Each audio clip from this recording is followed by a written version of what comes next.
stop right now. Check your shoulders. Are they tense? Is your heart racing?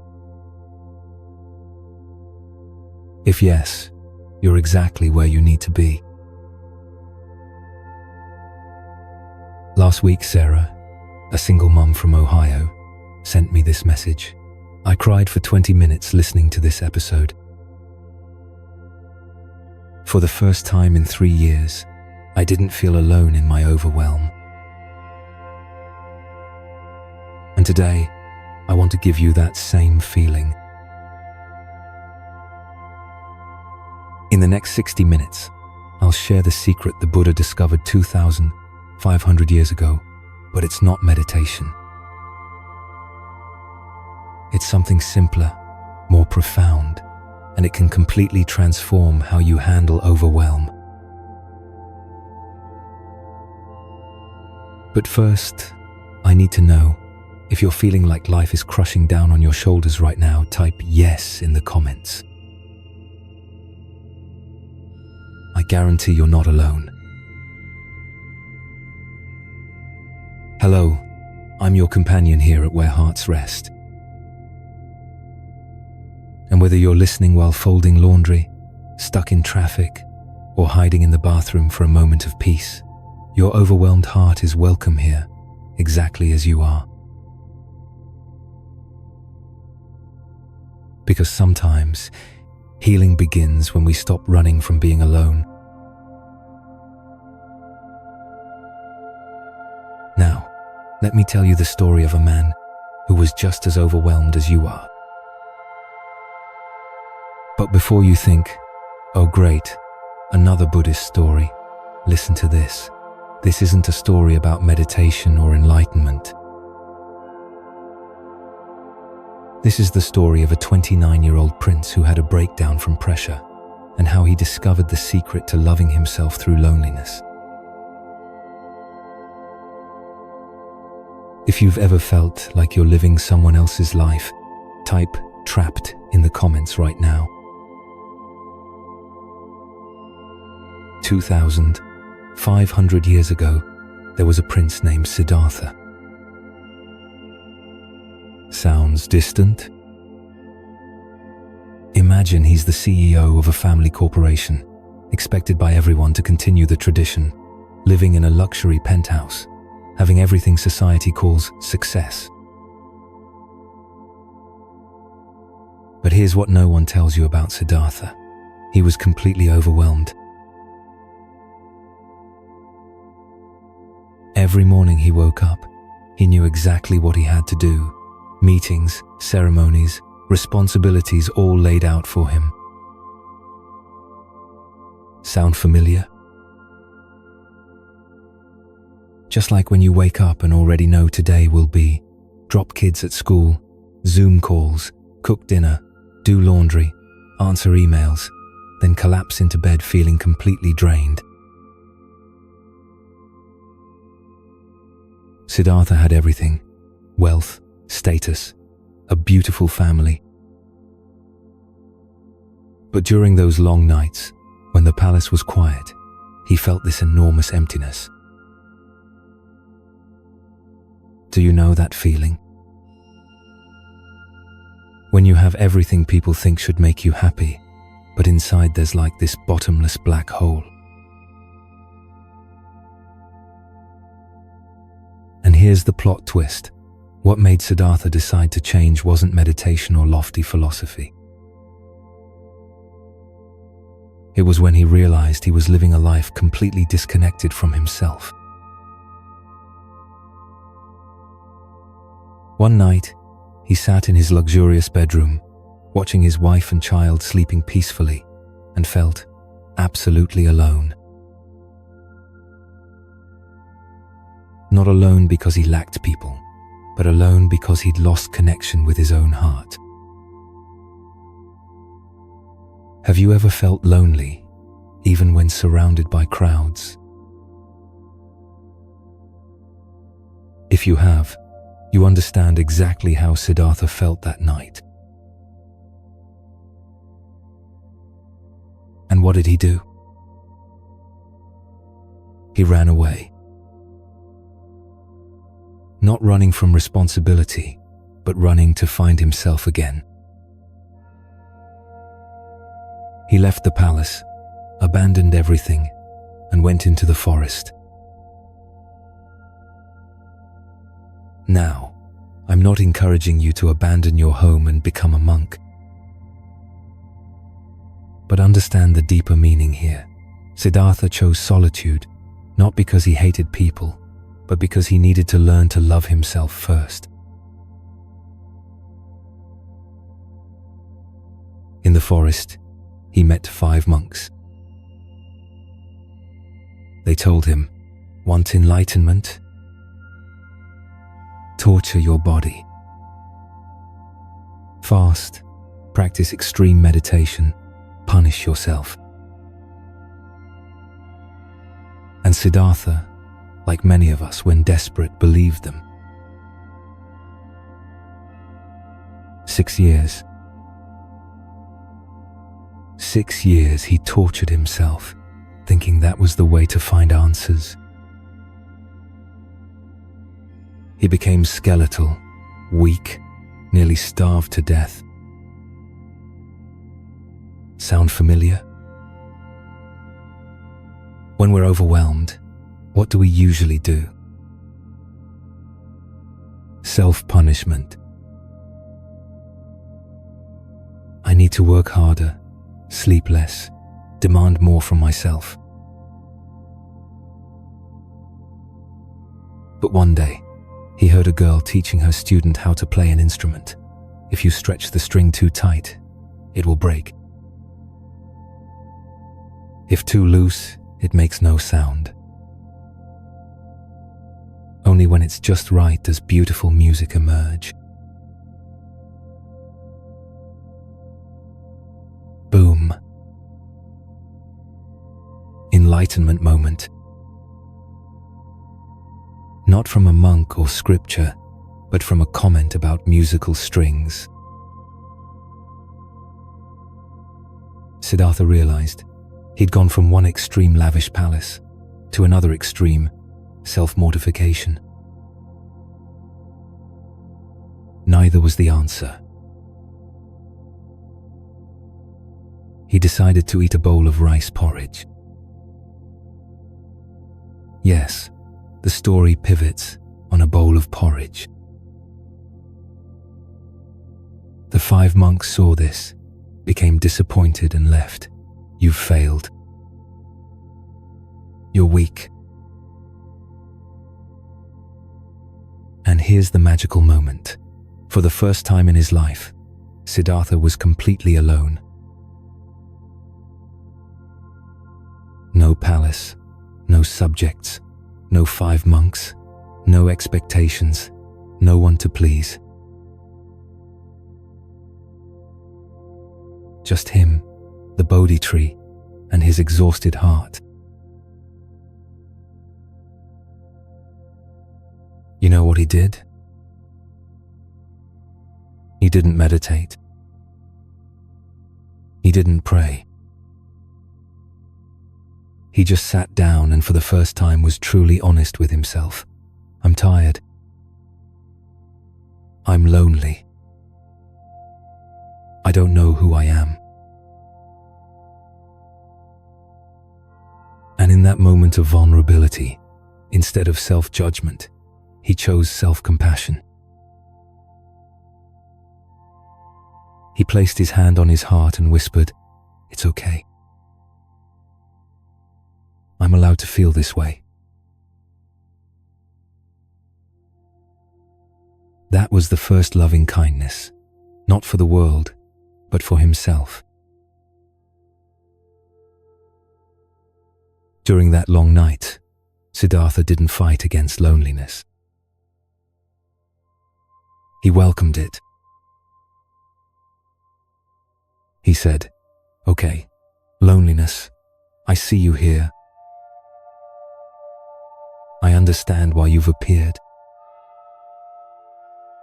You just want to be seen, to be acknowledged." And something miraculous happened. When he stopped resisting loneliness, it transformed into solitude. When he stopped fighting against overwhelm, it became wisdom.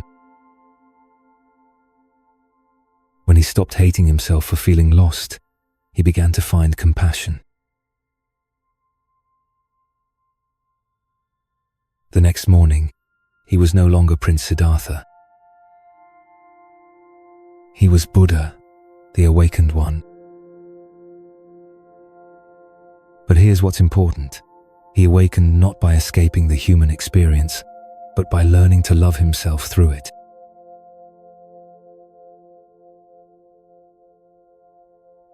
Now, let's pause for a moment.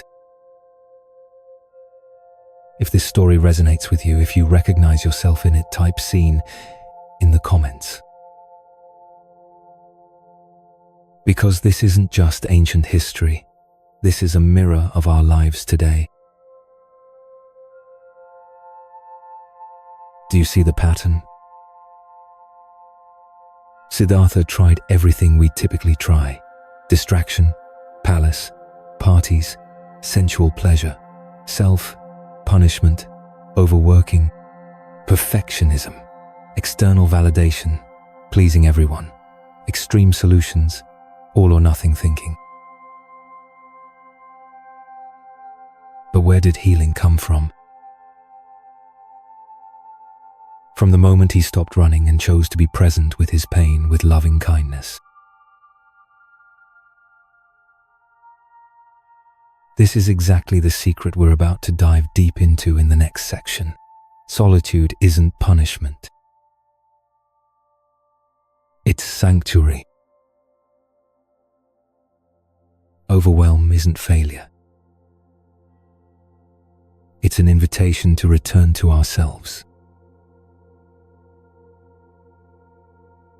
And loving kindness? It starts with placing your hand on your heart and saying, "I see you struggling, and that's okay." And now we come to the most important part, how to understand your overwhelmed heart and why loving kindness is exactly the medicine you've been searching for. But first, let's pause for a moment. Place your hand on your heart right now. Feel it beating. And ask yourself, what has this heart been carrying today? If the answer is too much, you're not alone. This week I received 847 messages from you. 847 hearts crying out for help.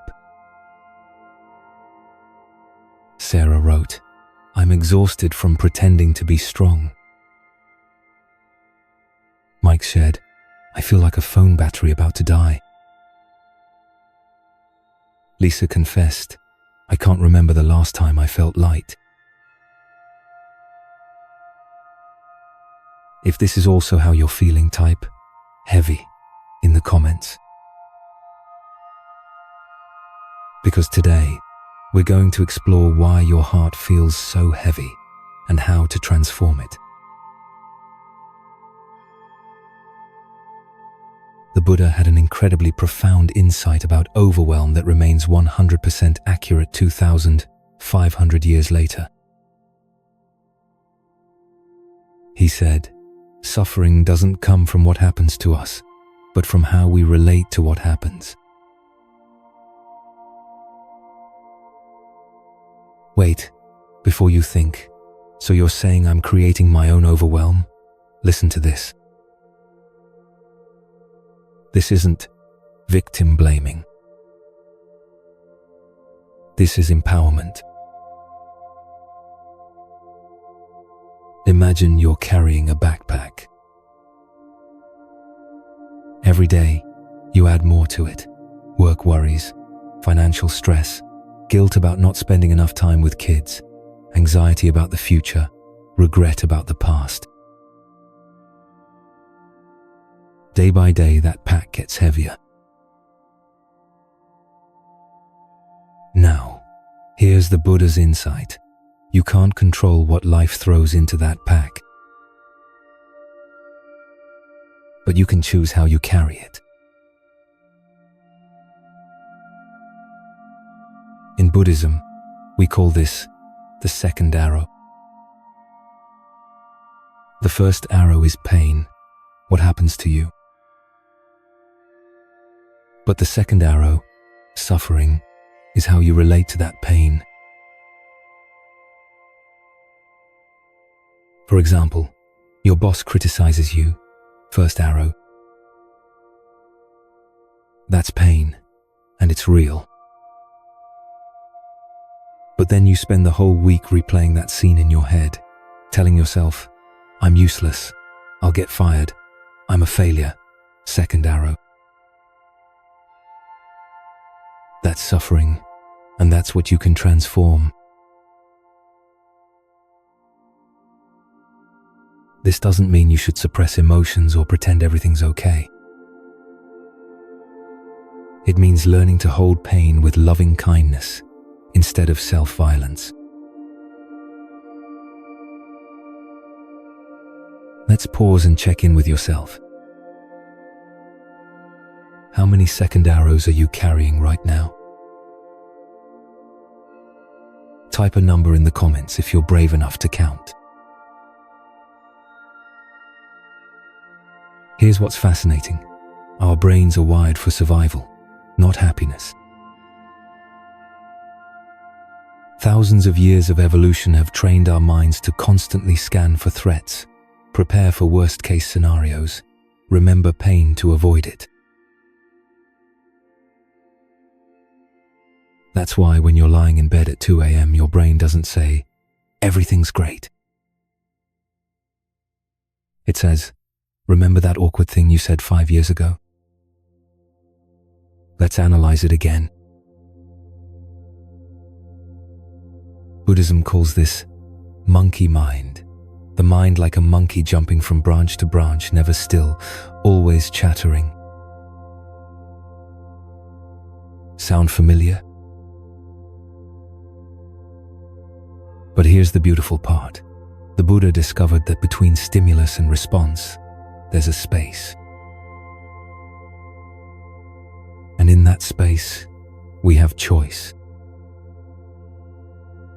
The choice to respond with loving kindness instead of reactivity. Now, let's talk about loving kindness, metta in Pali. But I want you to forget every spiritual jargon you've ever heard. Loving kindness isn't a hippie concept or wishful thinking.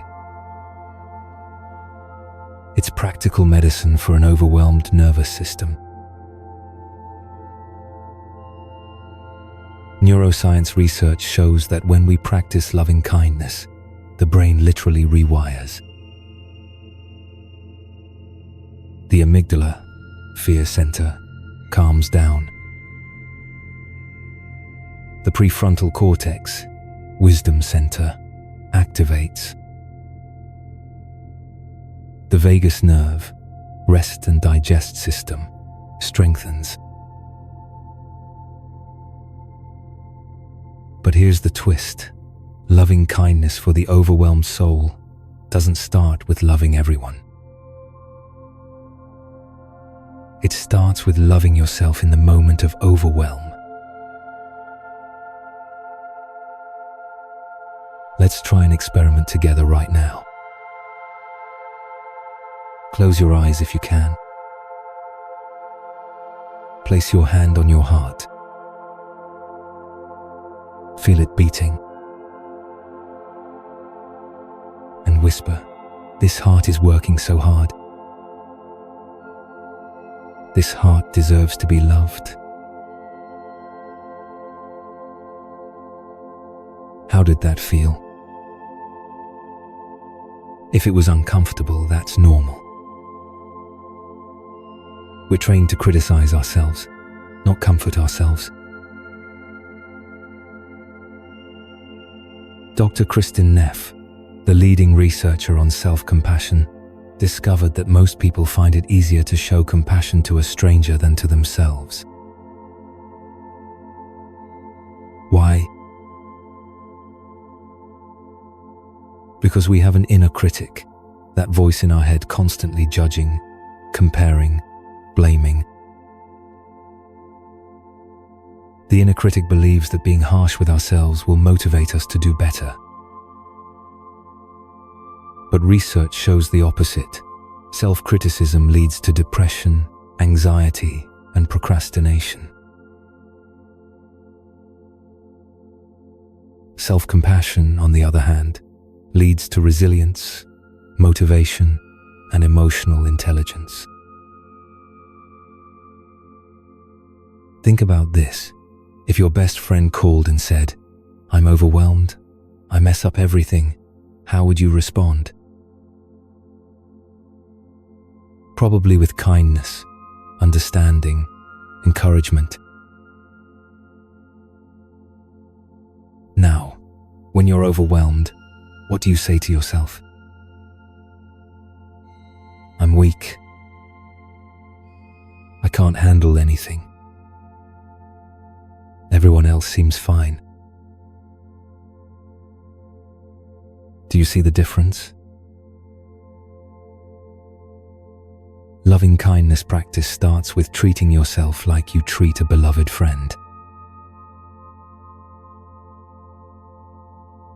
And now we come to the most important piece, transforming your relationship with solitude.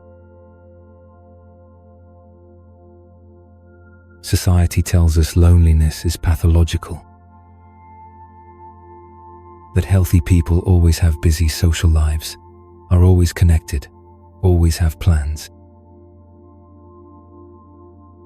But here's the truth no one tells you. Solitude is essential for emotional health. I want to share a story. Last year, I was coaching an executive named David. He was successful, wealthy, popular. But he was constantly anxious, never feeling enough. I asked, "When was the last time you spent time alone without distractions?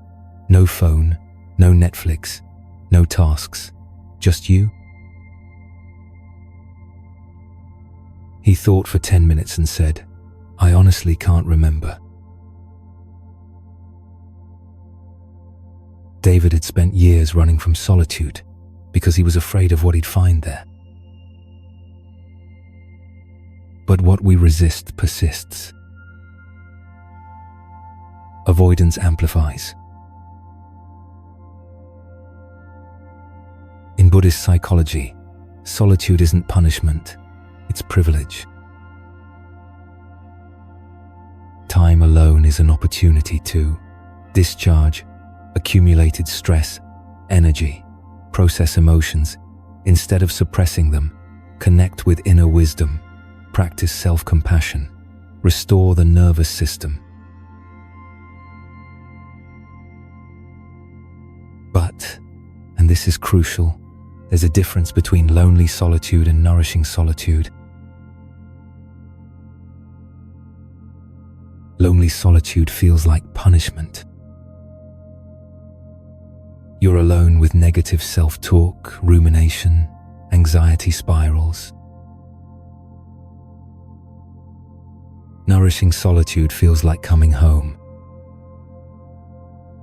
You're alone with loving presence for yourself. Step 1. Change your internal dialogue.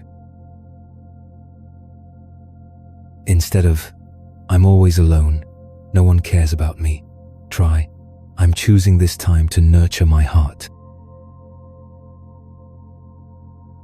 Instead of, "I'm so pathetic, can't even handle basic life," try, "My system is overwhelmed and needs restoration." Step 2. Create a loving environment. Light a candle. Make a cup of tea. Wrap yourself in a soft blanket. Create physical comfort to support emotional healing. Step 3. Practice loving presence. Place your hand on your heart and breathe. Say, "It's okay to feel overwhelmed. It's human. I'm here for you." Remember, in the original teaching, the Buddha spoke about transforming negative energy into positive energy. Let's dive deeper into this. Energy cannot be created or destroyed, only transformed. Your overwhelm energy is incredibly powerful. The question is, how do you channel it? Most people try to suppress overwhelming feelings. But suppressed energy doesn't disappear. It goes underground and manifests as tension, illness, emotional explosions. The Buddhist approach is different. Acknowledge the energy, welcome it, transform it. Here's a technique the Buddha taught: the loving rain meditation. Imagine your overwhelm like dark clouds in the sky of consciousness. Instead of trying to push the clouds away, imagine loving kindness like gentle rain. Rain doesn't fight clouds, it transforms them. Slowly, gently, clouds dissolve into nourishing water. Same with overwhelm. Loving kindness doesn't fight overwhelming feelings. It transforms them into wisdom, compassion, strength. Try this now. Think about something overwhelming for you. Feel where it sits in your body. Now imagine loving kindness raining down on that spot. Breathe into it. Say, "I see you. I'm here with you. You're safe." When you practice loving kindness in overwhelm, your nervous system shifts from sympathetic, fight, flight, to parasympathetic, rest, digest. Cortisol decreases. Oxytocin increases. Heart rate variability improves. This isn't woo-woo. This is measurable physiology. Dr. Barbara Fredrickson's research shows that loving kindness meditation increases positive emotions, social connectedness, and vagal tone in just 7 weeks. Here's a step-by-step process to transform any overwhelming moment. Pause. Stop what you're doing. Take 3 conscious breaths. Locate. Where do you feel overwhelm in your body? Chest? Stomach? Shoulders? Welcome. Say hello, overwhelm. I see you're here. Inquire. What are you trying to tell me? What do you need? Comfort. Place your hand on that area. Send loving kindness, You're safe. You're loved. Transform. Ask, how can this feeling serve me? What wisdom does it contain? Regular loving kindness practice builds what I call emotional immunity, the ability to stay centered in chaos. Just like physical exercise strengthens the body, loving kindness exercise strengthens the heart's resilience. Daily practice doesn't mean you'll never feel overwhelmed. It means you'll have tools to transform overwhelm into wisdom. Here's the beautiful part. When you learn to offer loving kindness to the overwhelmed parts of yourself, you naturally start offering it to others. Your teenager having a meltdown. Instead of reactivity, you respond with understanding. Your partner stressed about work. Instead of taking it personally, you offer support. A stranger is rude to you in traffic. You recognize their overwhelm and choose compassion. This isn't about becoming a doormat. This is about becoming an emotionally intelligent leader in your own life. Pause with me here. Place your hand on your heart again. After everything we've explored, what does your heart want to say? What insight is arising? If this section has stirred something in you, if you're recognizing patterns or feeling hope for transformation, type healing in the comments. Because in the next section, we will turn all this wisdom into practical daily medicine, specific practices you can use whenever overwhelm arises. Remember, your overwhelmed heart isn't broken. It simply needs loving kindness to transform its pain into power.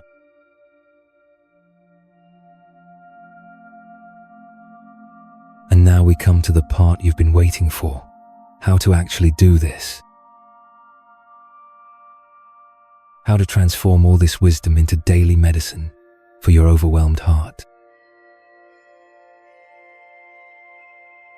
But before I share the specific technique, I want to tell you about Maria. She's a single mom, working 3 part-time jobs, caring for her mother with Alzheimer's. When she contacted me, she said, "I don't have time to breathe. How could I possibly meditate?" If this is also your concern, type "no time" in the comments right now. Here's what I told Maria, and I'm telling you, heart rest practice isn't adding another task to your to-do list. It's the way to make everything else easier. Why 15 minutes? It's not an arbitrary number. Neuroscience research shows that 15 minutes is the sweet spot to meditate. Activate the parasympathetic nervous system, rest mode, lower cortisol levels significantly, increase heart rate variability, build new neural pathways of self-compassion, create lasting emotional regulation. Dr. Sarah Lazar from Harvard discovered that just 8 weeks of daily 15-minute loving kindness practice increases gray matter in areas associated with learning, memory, and emotional regulation. But here's the secret. You already have 15 minutes. The question is where you're spending them. Let's be honest with me. Yesterday, how much time did you spend scrolling social media mindlessly? Worrying about things you can't control? Replaying conversations in your head? Checking your phone without reason? The average person spends 147 minutes daily on social media. We're asking for 15. It's not about adding time, it's about reallocating time to actually serve your well-being. Now, here's the enhanced version of Buddha's solitude practice, adapted for busy, overwhelmed souls. Preparation, 2 minutes. Find a space where you won't be interrupted. You don't need a special room, a bedroom corner, bathroom with locked door, even your car works. Prepare your environment. Phone on airplane mode, or put away. Comfortable position, sitting, lying, wherever feels good. Maybe a soft blanket or pillow. Optional, candle, gentle music, essential oil. Remember, this is sacred time with yourself. Treat it like an important appointment, because it is. Phase 1. Arrival, 3 minutes. Place your hand on your heart. Feel the warmth of your touch. Breathe naturally. Don't force anything. Say to yourself, I have arrived. I'm here to care for this heart. For the first minute, simply notice, how does my body feel? What emotions are present? What thoughts are arising? No judgment. Just loving awareness. Minutes 2-3. Begin gentle inquiry. What has this heart been carrying today? What does this heart need right now? Listen. Not with your mind, but with your heart. Often the answer surprises you. Phase 2. Acknowledgement, 4 minutes. This is where the magic happens. Instead of pushing away difficult feelings, we welcome them with loving kindness. If overwhelm is present, say, "Hello, overwhelm. I see you. Thank you for trying to protect me." If sadness arises, "Hello, sadness. You're allowed to be here. I hold you with love." If anxiety is visiting, "Hello, anxiety. I understand you're worried. Let's breathe together." This isn't about fixing or changing feelings.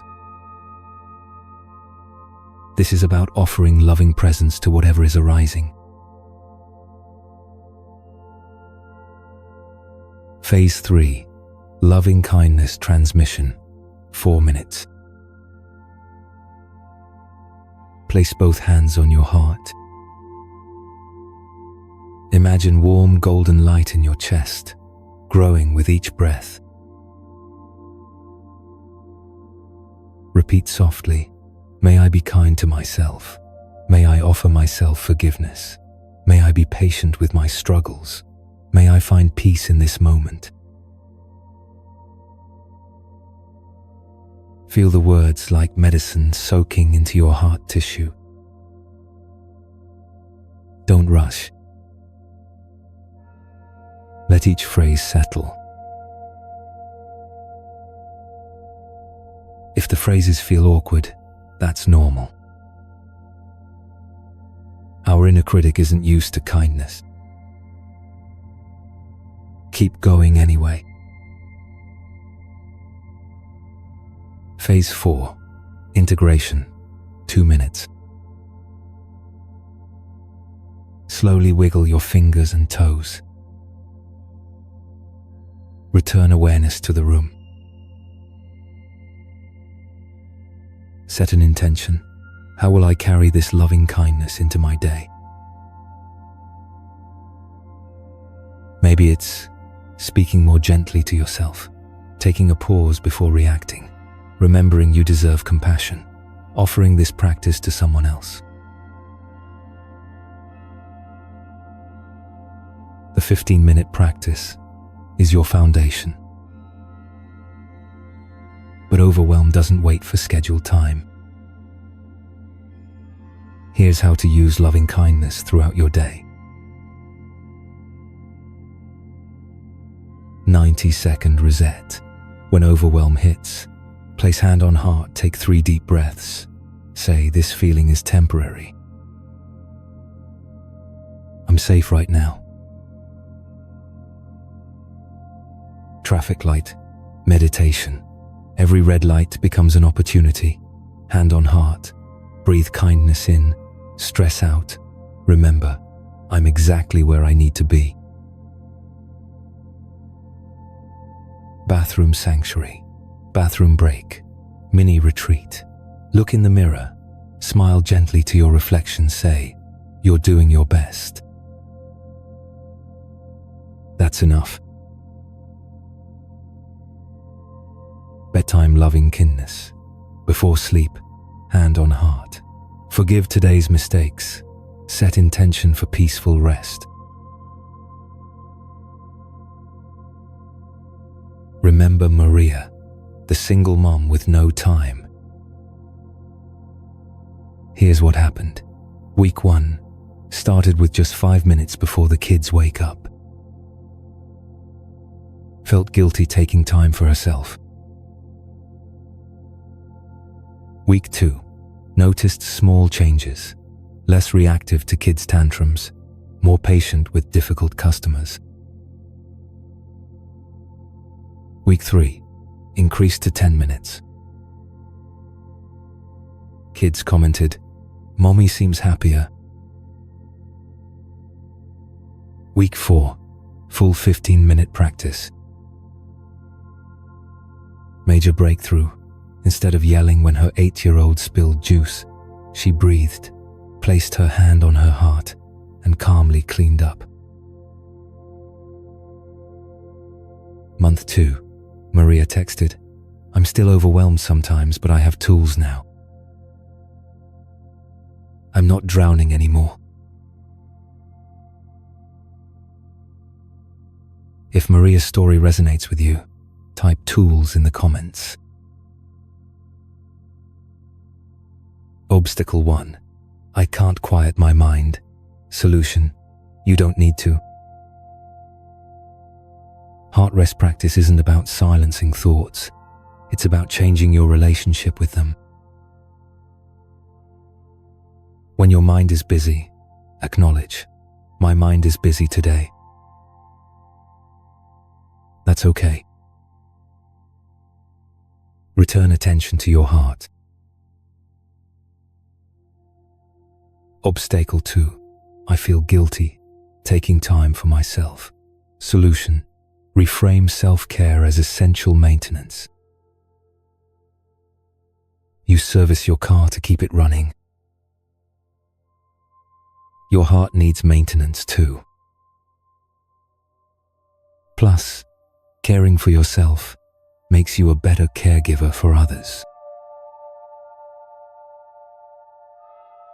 Obstacle 3. Strong emotions arise and I panic. Solution. Strong emotions during practice mean it's working.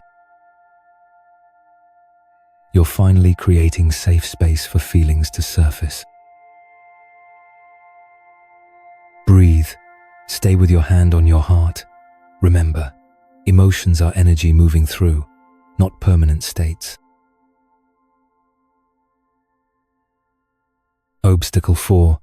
I keep forgetting to do it. Solution. Link the practice to an existing habit. After morning coffee? Before evening shower? Set a phone reminder with a gentle message. Time to love your heart. Obstacle 5. I don't feel anything. Solution. Feeling numb is also a feeling. Numbness is often protection after prolonged overwhelm. Be patient. Sometimes the heart needs time to trust it's safe to feel again. Here's the truth no one tells you about building new habits. Consistency beats intensity. It's better to do 5 minutes daily than 30 minutes once a week. Heart rest practice is like watering a plant. Little and often creates lasting growth. Week 1-2. Focus on arrival phase only. Master being present with yourself. Week 3-4. Add acknowledgement. Practice welcoming feelings with kindness. Week 5-6. Full practice with loving kindness transmission. Week 7-8. Experiment with mini practices throughout the day. Month 2. Plus, customize practice to your needs. Some days longer, some shorter, always with loving intention. As you develop loving kindness for yourself, watch how relationships transform with children. Instead of reactive parenting, you respond from a centered place. Kids feel safer, act out less. With your partner, less defensive communication, more empathy during conflicts. Your partner mirrors your calmness. With difficult people, you recognize their overwhelm as a reflection of your past self. Compassion replaces judgment. With yourself, your inner critic softens. Self-talk becomes supportive rather than attacking. While you can practice anywhere, having a dedicated space amplifies the benefits. Essential elements: comfortable seating free from distractions, something beautiful, flower, photo, candle, soft blanket for comfort. Optional additions: cushion with supportive back, essential oils, lavender, frankincense, gentle music or nature, sounds journal to record insights. Keep a simple heart journal. After each practice, note, how did I feel before? What emotions arose? How do I feel now? One insight or intention. Over time, you'll see patterns and celebrate growth. Once you're comfortable with basic heart rest, explore loving kindness for difficult people. After self-compassion is solid, extend loving kindness to people who've hurt you. Incredibly healing. Group heart rest practice with family, friends, or online community. Collective loving kindness amplifies individual healing. Walking heart rest. Take your practice outside. Walk slowly, hand on heart, sending loving kindness to all beings you encounter. Some days practice will feel impossible. Crisis hits. Kids are sick. Work explodes. That's exactly when you need it most. Emergency protocol. Even 30 seconds helps hand on heart while handling crisis. Whisper, "I'm doing my best." Promise a longer practice later. Want proof this works?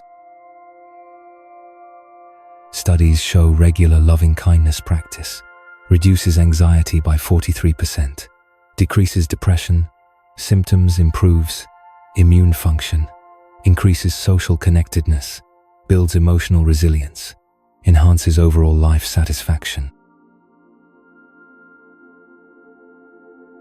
This isn't just a feel-good practice, it's evidence-based medicine for your overwhelmed nervous system. Pause with me now. After learning the complete heart rest practice, what's arising in your heart? Excitement? Resistance? Skepticism? Hope? All reactions are valid. Notice without judgment. If you're ready to commit 15 minutes daily to loving your heart back to health, type "commit" in the comments. In our final section, we'll address how to maintain this practice long-term and create community support, because sustainable healing happens in connection, not isolation. Remember, your heart has been waiting your whole life for this kind of attention. Today, you begin giving it what it's always deserved.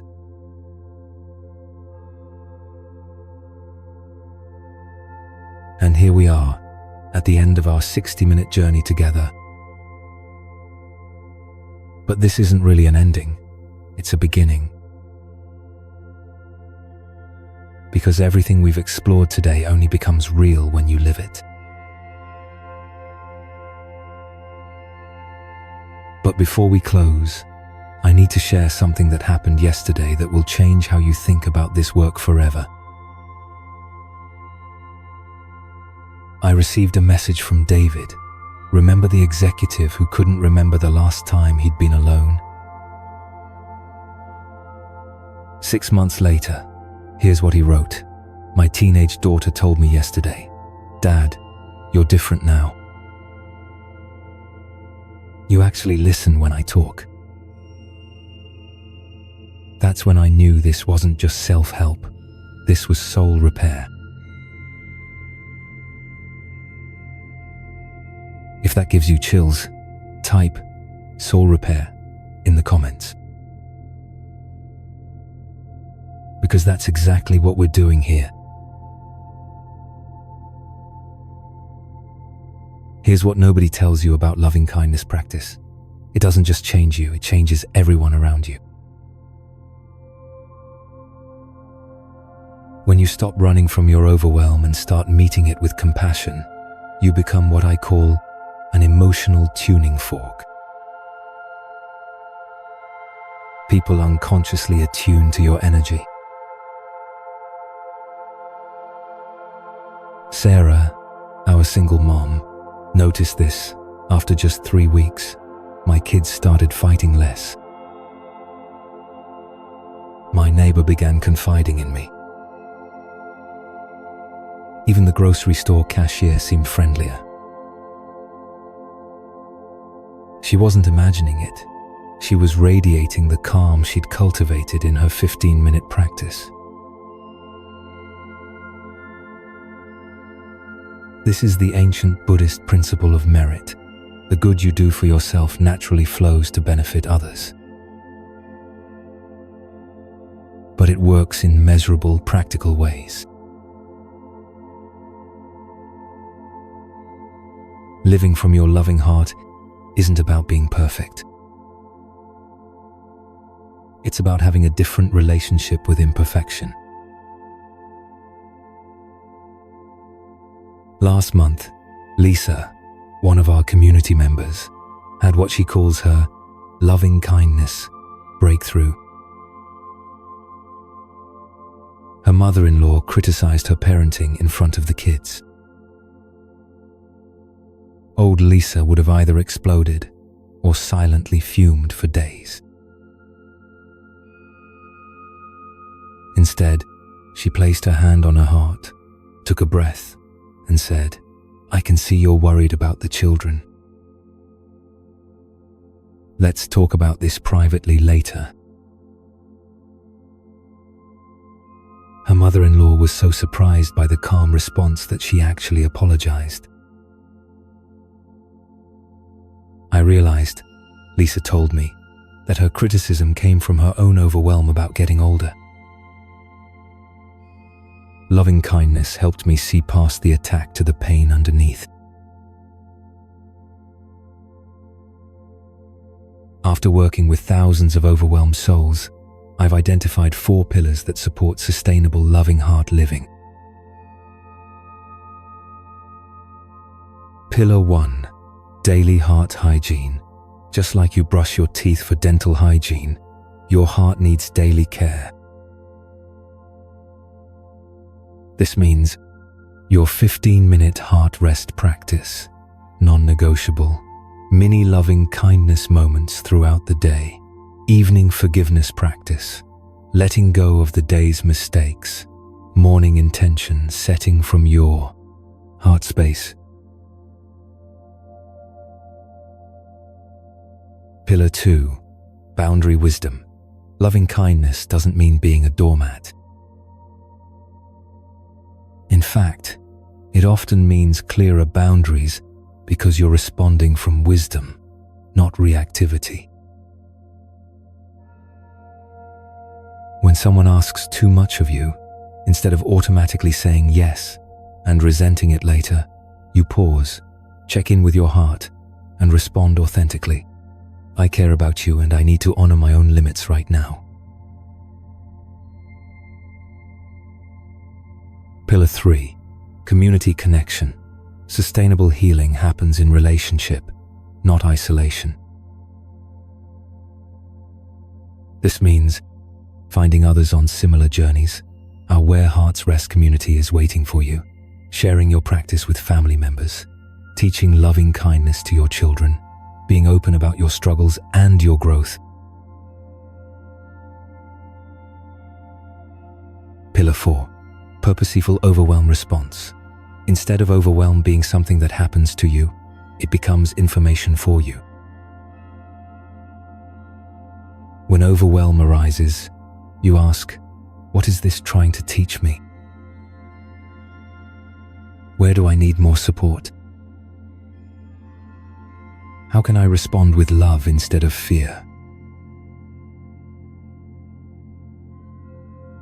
Here's a question that will shift everything. What if your children remembered you not for how perfect you were, but for how kindly you treated yourself during difficult times? Imagine your teenager, years from now, facing their own overwhelm and remembering when Mom, Dad was stressed, they would stop, put their hand on their heart, and breathe. They taught me that struggling doesn't make you weak, it makes you human. That's the legacy of loving kindness. That's soul repair for generations. Dr. Rick Hanson's research shows that it takes about 60 days of consistent practice to rewire neural pathways. But here's the beautiful part. Every day you practice loving kindness, You're literally growing your brain's capacity for compassion. Week 1-2, you'll notice moments of greater calm. Week 3-4, others will comment on your increased patience. Week 5-8, your stress response will begin shifting. Week 9-12, loving kindness becomes your default, not your exception. This isn't positive thinking. This is neuroplasticity in action. And life will test you. The day you're running late and the car won't start. The week your child gets sick and you have a major deadline. The moment your parent needs care and you're already stretched thin.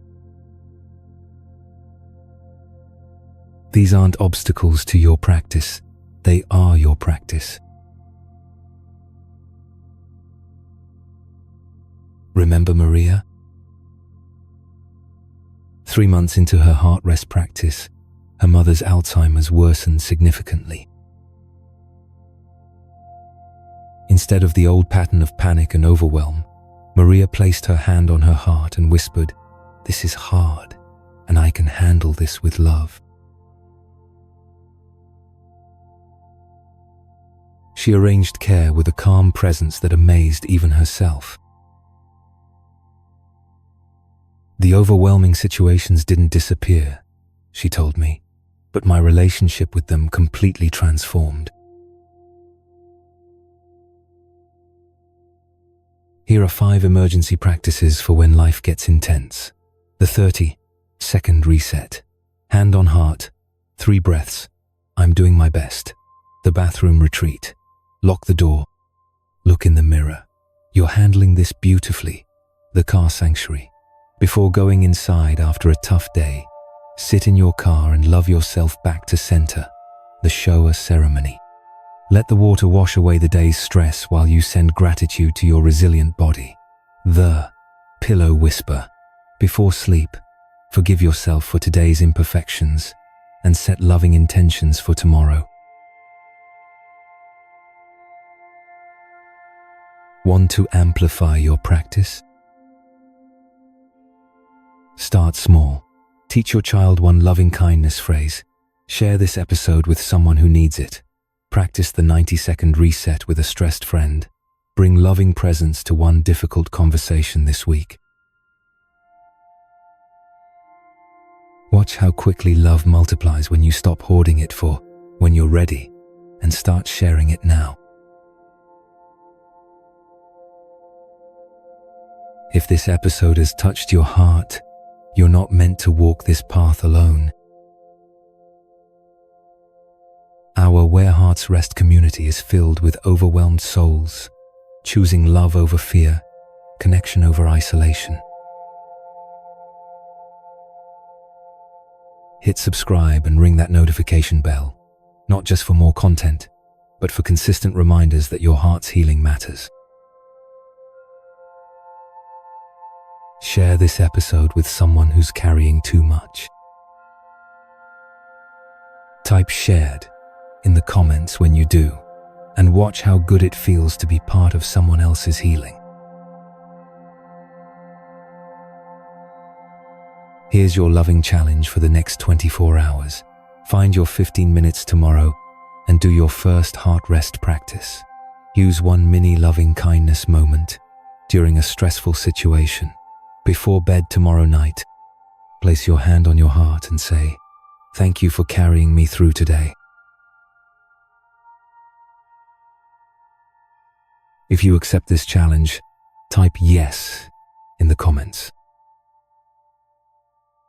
Let's see how many brave hearts are ready to begin. The Buddha's enlightenment didn't happen because he was special. It happened because he was willing to sit with his pain and offer it love instead of resistance. You don't need to be a monk or mystic. You don't need perfect circumstances or unlimited time. You just need to be willing to place your hand on your heart and say, "You're allowed to feel this. You're not alone. You're loved." That's it. That's the secret that transformed an overwhelmed prince into an awakened being.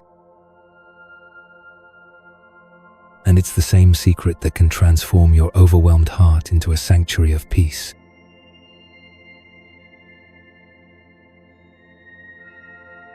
As we close our time together, place your hand on your heart one final time.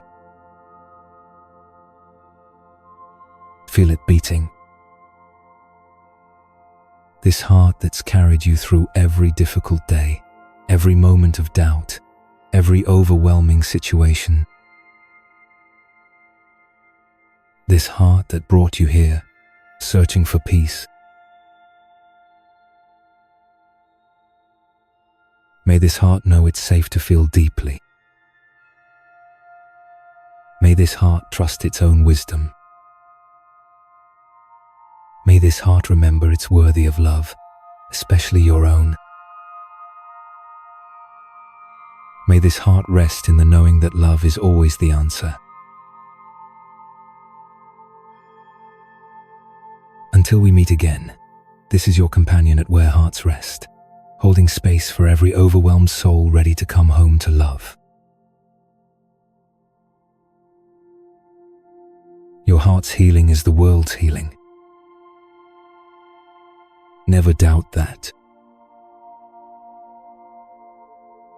With infinite loving kindness, I'll see you in the next episode. Before we part, I want to leave you with something powerful. Right now, as you're listening to these words, there are thousands of other overwhelmed souls around the world who've taken this same journey with us today. In Tokyo, it's morning, and someone is placing their hand on their heart for the first time. In London, a mother is finally understanding why she's been so hard on herself. In Sao Paulo, a father is learning that his overwhelm isn't a weakness, it's a doorway to wisdom. You are part of something beautiful. You are part of a global awakening of hearts choosing love over fear. If this thought moves you, type "connected" in the comments. Because you are connected to everyone who's ever felt too much, carried too much, loved too much. I promise that if you take just one thing from today's episode, whether it's the 15-minute heart rest practice, the understanding that you're not broken, or simply the permission to be gentle with yourself, your life will begin to shift.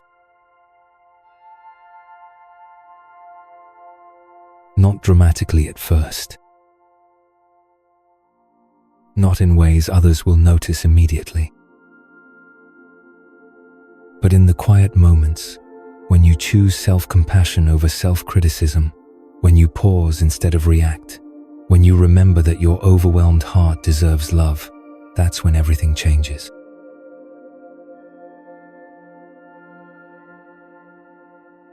In the Buddhist tradition, there's a beautiful concept called dedicating merit, sharing the good that comes from spiritual practice with all beings everywhere. So right now, as our time together concludes, dedicate the loving kindness you've cultivated today to someone who needs it. Maybe it's your younger self who didn't know they deserved gentleness. Maybe it's your children who will inherit the wisdom you're building. Maybe it's a stranger struggling in silence, waiting for permission to be human. Maybe it's the person who hurt you, carrying their own overwhelming pain. Place your hand on your heart and send them this blessing. May you find the same peace I'm discovering. May your heart rest in love. If you've sent that blessing, type "blessed" below. Watch how quickly this comment section fills with love when we choose to share rather than hoard our healing.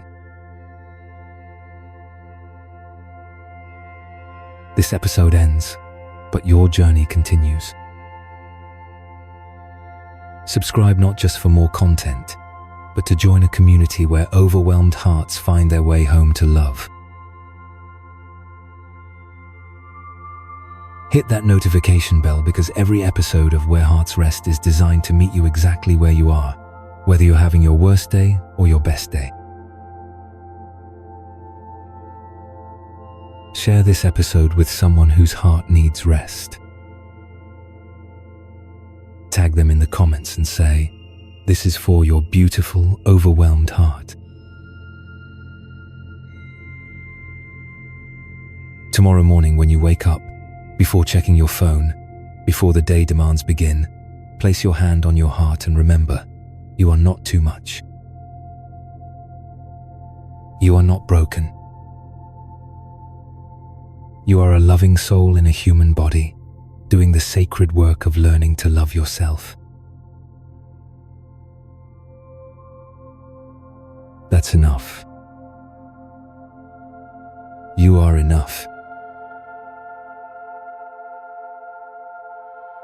From Where Hearts Rest, with infinite loving kindness for every overwhelmed soul, this is your heart's companion, signing off until next time. May all hearts find their way home to love.